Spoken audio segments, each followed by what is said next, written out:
திருநெல்வேலி மாவட்டம் பாபநாச தாலுகா திருத்தணிபுரம்ங்கிற ஒரு கிராமம். அந்த கிராமத்துல 1980 காலங்கள்ல இருந்து ஒரு 12 பழங்குடியினர் குடும்பத்தினர் அந்த கிராமத்துல வசிச்சுட்டு வந்துட்டு இருக்காங்க.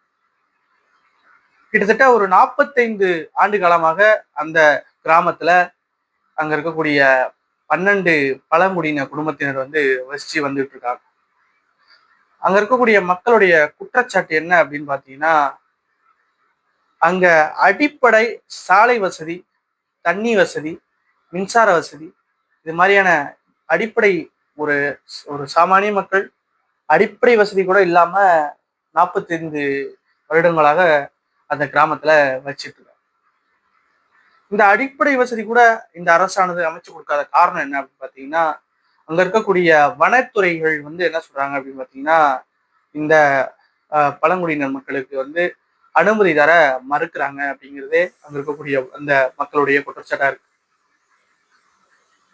அங்க இருக்கக்கூடிய வனத்துறை அதிகாரிகள் அனுமதி கிடைத்தால் மட்டுமே தான் எங்க கிராமத்துக்கு மின்சார வசதி, தண்ணி வசதி, இது மாதிரியான அடிப்படை வசதிகளை நாங்க அமைச்சு தர முடியும்.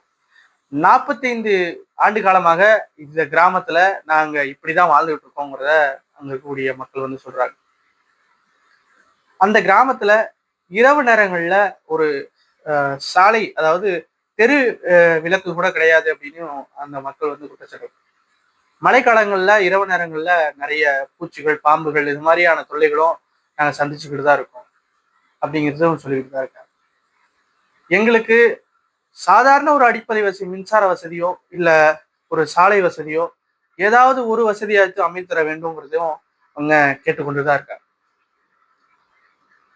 இப்ப இருக்கக்கூடிய அரசானது சாதாரணமாக ஒரு 10 ஆண்டு காலம் ஒரு இடத்துல ஒரு நபர், அதாவது நத்தம் புறம்போக்கு நிலங்கள்ல வாழக்கூடிய மக்களுக்கு 10 ஆண்டுகளுக்கு மேலாக இருந்தால் அந்த நபர்களுக்கு பட்டா வழங்கப்படும் சொல்லக்கூடிய இந்த அரசானது 45 ஆண்டு காலமாக இந்த அந்த கிராமத்துல அந்த மக்கள் வச்சுட்டு தான் இருக்காங்க.